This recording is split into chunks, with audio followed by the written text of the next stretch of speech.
Bienvenue dans Gilles de Presse, l'émission où même les prix Nobel passent au détecteur de sarcasme. Aujourd'hui, question existentielle. Donald Trump mérite-t-il le prix Nobel de la paix? Bon, je vous le dis tout de suite, on va rire, mais on va aussi creuser. Restez jusqu'à la fin. Comme un archéologue dans un champ de tweets, on va essayer de décortiquer cette question-là. Et écoutez, ça va être amusant. Le prix Nobel de la paix, c'est pas une médaille en chocolat. C'est censé récompenser ceux qui œuvrent pour la paix mondiale. Quand on pense de Nobel de la paix, là, on pense à Nelson Mandela, par exemple. On pense à Malala, ou des ONG qui sauvent des enfants pendant que les autres font des selfies. Et là, bon, un Trump, il débarque avec ses accords, ses tweets, puis son brushing nucléaire. Alors, ces partisans, ils disent quoi? Ces partisans, ils disent « Ah, il a facilité les accords d'Abraham entre Israël et plusieurs pays arabes. Il n'a lancé aucune guerre majeure pendant son mandat. Une chance. Il a tenté les pourparlers avec la Corée du Nord. Ah, by the way, ça l'a fini en photo, pas en traité. Il a affirmé avoir mis fin à 6 guerres. Wow! Qui est aussi crédible que le régime miracle vendu sur TikTok. En fait, Trump ne veut juste pas le Nobel. Il le revendique. Il pense que ça lui est dû. Il a dit à l'ONU, à Fox News, à des dirigeants africains, à son miroir le matin, « Je le mérite ». Normalement, il devrait se faire un petit gêne, hein? Je veux dire, il le mérite, mais peut-être qu'il devrait juste, prendre ça comme sur un grain de sel. Rester humble. Et dire que peut-être que quelqu'un d'autre le mérite. Mais dire que je le mérite, c'est profond. Et là, on touche à autre chose. Le Nobel devient un instrument de légitimation politique. C'est comme une médaille pour dire, regardez, là, je suis pacifique. Ignorer les attaques contre la presse, les juges et la science, là, hein, qui se passent dans mon pays. Mais je suis pacifique, by the way.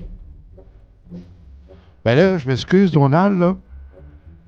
Mais là, ce qui se passe dans son pays, là, qui devrait militer contre ta nomination au prix Nobel de la paix, c'est les choses suivantes. Intervention de la garde nationale contre des manifestations pacifiques à Washington, juste pour une séance photo biblique devant une église. Coupure massive dans la recherche scientifique, notamment sur le climat, avec des chercheurs virés plus vite qu'un stagiaire qui critique le patron.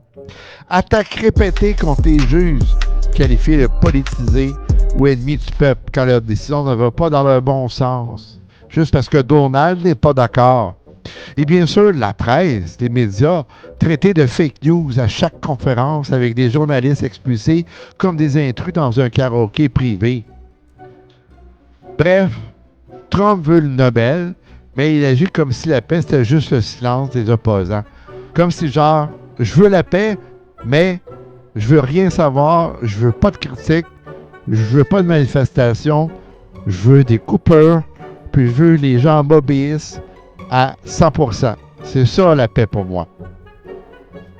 Et ça, c'est pas de la diplomatie, c'est du branding autoritaire. Une stratégie où le prix Nobel devient un sticker à coller sur une vitrine futurée. Alors Trump veut la paix, mais avec ses propres règles. Pas de consensus, pas de multiculturalisme, juste moi, je décide. C'est la paix version populiste, celle qui exige l'adhésion, pas la négociation. Et ça, c'est un glissement inquiétant. Parce que quand la paix devient un slogan et que le Nobel devient un trophée électoral, on n'est plus dans les réels, on est dans le spectacle. Trump mérite-t-il le Nobel de la paix? Peut-être. Dans une dimension parallèle où les tweets remplacent les traités. Ces tweets, envoyés à midi du soir. Mais ici sur Terre, sur la planète Terre, et non pas dans un monde de licornes et d'éléphants roses comme Trump se l'imagine. Mais ici sur Terre, le comité Nobel préfère les actes durables à la diplomatie en 280 caractères. Et la paix, elle se construit. Elle ne se revendique pas à coups de hashtag. Gilles Lapresse, là où même le prix Nobel passe aux détecteurs de pouvoir. C'était Gilles Lapresse, le 13 octobre 2025. Partagez, écoutez, commentez et surtout, écoutez jusqu'au bout de vos vidéos. Envoyez-les. Merci.